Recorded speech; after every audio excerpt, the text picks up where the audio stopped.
다른 나라 도자기를 봐. 밋밋한 조선의 도자기가 뭐가 예쁘냐? 기술력이 없으니까 별품 얻는 거 억지로 빨아주네. 자국 혐오가 깊은 이들의 주장을 들을 때마다 마음 한구석이 아파오기만 하는데요.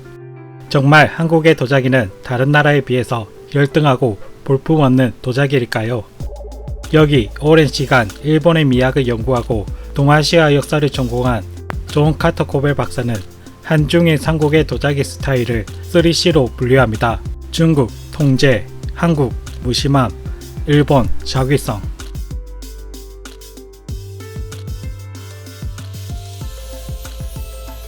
중국의 도자기는 가마와 유약의 사용을 철저하게 관리한 결과 특히 도자기에서 완벽의 경지를 이루어냈다. 한국의 도공은 언제나 자연스럽게 짝이었고 무심해서 이들이 만들어낸 도자기에는 도공의 기질과 불이 어떻게 작용했는지가 그대로 방현된다.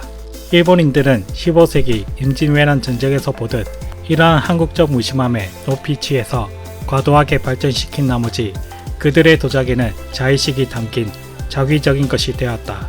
일본인들은 가마에서 구워낸 화병의 한 귀를 일부러 구부리거나 깨버림으로써 한국 도자기가 갖는 것 같은 무심함의 의미를 주려고 한다.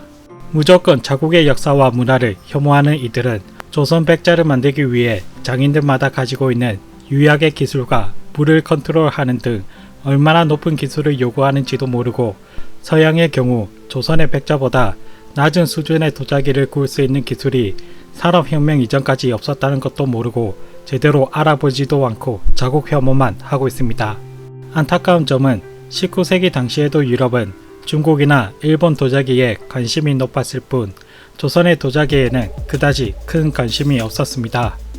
그리고 유럽은 산업혁명 이후 과학이 비약적으로 발전하면서 도자기를 만들어내는 기술력과 공예의 능력 그리고 대량 생산 기술을 갖추게 되면서 한국의 도자기는 더욱더 관심 밖으로 밀려났고 그들의 입장에서 한국은 도자기 문화의 병방국으로 취급받게 됩니다.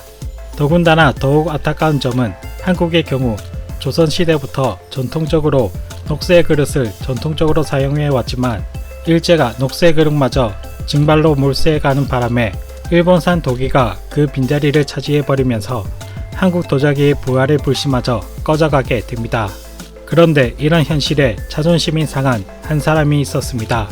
우리 기술을 배워간 일본에 질수이 없지. 그의 정체는 행남자기의 창업주 김창훈 회장입니다. 우리 민족의 식기는 우리 손으로 만들어내자는 생각으로 1942년에 창업한 행남사는 우리나라 도자기 산업의 최초 회사라고 합니다. 그러나 아무리 열정이 넘치고 의지가 강하다고 해도 산업화된 도자기 생산 기술이 없으면 가격 경쟁력은 물론 품질 관리 또한 차질이 생기기 때문에 도자기 산업 기술이 필요했습니다. 그래서 김창훈 회장은 자신의 아들을 일본으로 보내 기술을 배워오라고 시키는데요. 그의 아들 김준형 명예회장은 그 당시 20대 후반의 나이에 일본으로 건너가 일본 최고 도자기 기술 보유 기관인 아리타 도자기 시험장에서 일하며 산업 관련 기술을 익히게 됩니다. 그 당시 기술을 익히기 위해 참 힘들었습니다. 선친께서는 고원 노숙을 밥 먹듯이 하면서 어렵게 기술을 익히셨습니다. 그렇게 힘겹게 산업 도자기 기술을 익힌 행남자기에는 항상 최초라는 수식어가 붙습니다. 1953년 국내 최초 양식기 개발, 1957년 국내 최초 본차이나 자체 기술 생산, 1963년 국내 최초 도자기 해외 수출 등 한국 도자기 업계에서 행남자기의 역사는 곧 한국 도자기 산업의 영역 그 자체라고 합니다. 특히 1957년에 성공한 본차이나 자체 기술 생산 성공은 당시 도자기 기술 강국이었던 네덜란드, 영국, 일본 등에 근접했다는 평가를 받습니다. 이렇게 국내 인기는 물론 해외 수출까지 성공하면서 승승장구할 것만 같았지만 해외 수출하는 과정에서 발생하는 여러 행정적, 물리적 문제부터 해외 시장에서 경쟁력을 갖추고 성장하기 위한 품질 관리와 서비스, 디자인과 마케팅 등 넘어야 할 산은 여전히 많았다고 합니다. 즉, 단순히 기술이 있다는 사실만으로는 세계로부터 인정받기 힘들 뿐더러 아무리 기술이 뛰어나도 품질과 서비스, 디자인 같은 고객의 마음을 사로잡을 만한 매력과 역량이 중요하다는 것을 깨닫게 될 것이죠.